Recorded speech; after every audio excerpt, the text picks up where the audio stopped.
a strange and ominous entity emerged in the south, Suamu, a fish-like being capable of swimming through interstellar space. Recognizing its immense danger, Ultima acknowledged that eliminating it without casualties would be nearly impossible. Veyron, understanding the urgency, immediately ordered the heroes to retreat, a command reinforced by Yalm's authoritative presence, which compelled even the most stubborn warriors to obey. As they withdrew, leaving only Ultima and the demons within the holy purification barrier, Suamu's grotesque form fully materialized. Though initially mistaken for a flying fish or squid, its 10-meter-long body and numerous tentacles hid a deadlier truth. Its tentacle-like appendages, composed of parasitic aberrations, detached and shot through the air at supersonic speeds, unleashing a lethal storm of bio-iron alloy-covered projectiles. These small but deadly aberrations could pierce anything, ensuring instant annihilation for those who failed to retreat in time.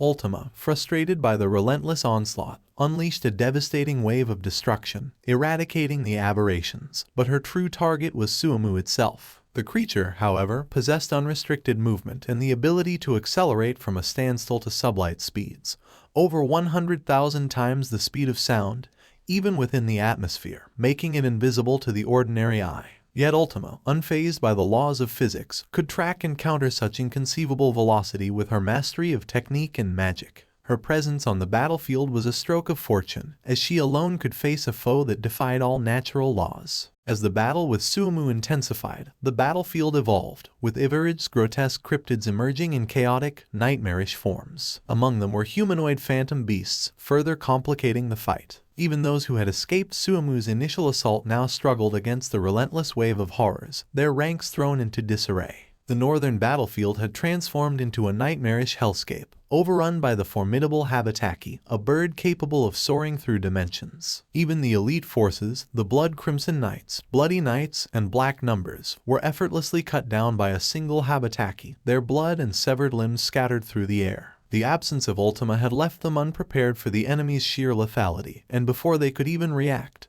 the massacre had begun. In mere moments, chaos had ensued, leaving Adalman to assess the situation with grim realization. Though not due to any lack of awareness, the battle had erupted without warning, moving so quickly that there had been no time to analyze. Gadra, stepping in with his expertise, identified Habitak's terrifying capabilities. Its wings, composed of the ultimate metal hurricane, and its deadly transferability, which allowed it to teleport while maintaining its momentum, slicing through enemies without losing speed. Unlike conventional teleportation, its spatial warping left no detectable distortions, making prediction through magic sense nearly impossible. The blood-crimson knights, though gravely wounded, survived thanks to their near immortality and self-regeneration, but they were unable to rejoin the battle immediately. The Black Legion, under Diablo's command, quickly adapted, deploying multilayer barriers to stabilize the front lines and narrow down Habitak's potential points of attack. Recognizing the dire situation, Adalman and Gadra acknowledged that the threat extended beyond Habitak. Various grotesque cryptids were emerging in waves,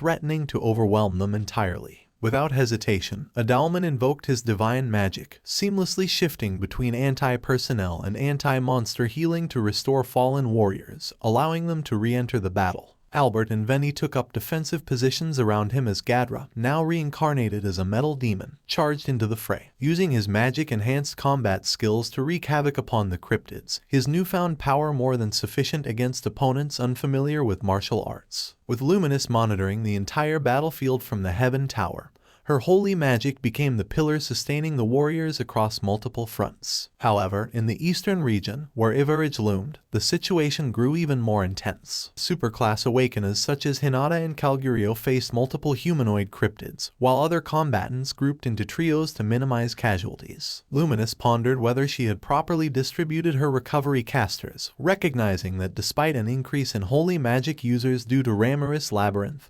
balancing their placement was a logistical challenge. Yet, before she could further assess, her attention was forcibly drawn to a new, more pressing threat. Jahil, the great emperor of magic, who had charged into battle with the sole intention of eliminating her. Hinata attempted to intervene, but Luminus stopped her, understanding that removing Hinata from her position would disrupt the balance of the battlefield. Jahil's strategy had worked flawlessly. He had manipulated the situation so that Luminus stood alone, vulnerable. Smirking arrogantly, he declared his destined rule over the world, wielding the divine ancestor's blood spear. Origin Blood, which magnified his already considerable power. Luminus, disgusted by his hubris, retorted with scorn, the animosity between them palpable. Though she wished to annihilate him on the spot, she knew that Jahal's strength was formidable, making him a genuine threat. The battle raged on multiple fronts, but the clash between Luminus and Jahal threatened to tip the war's balance. Realizing a direct fight was unwise, Luminus regretted not preparing a trap, as Jahal's superior magic reserves made his destruction impossible. Her strength lay in tactical magic, particularly Sanctuary, which required prior setup, leaving her with only regeneration and resurrection as active spells. To defeat Jahal, she needed disintegration, but the spell's limited range and Jahal's caution made trapping him impossible. Despite not being as strong as a true dragon like Veldora, Jahal was a formidable opponent, and prolonged battle risked a stalemate. Sensing an opening, Jahal unleashed ultimate enchant, Inferno of Agni, a devastating fire attack. Luminus deflected most of it with compressed barriers and mitigated the rest through divine regeneration, though the impact sent her crashing into the molten ground. Her Asmodeus skill restored her energy, allowing her to endure, but she lacked a decisive means to win. Concealing her predicament, she projected confidence, waiting for Jahal to tire or make a mistake. Then, fate intervened. Kagali and Tear arrived, offering their aid against Jahal. Seeing an opportunity, Luminus immediately accepted, knowing their presence would shift the battle in her favor.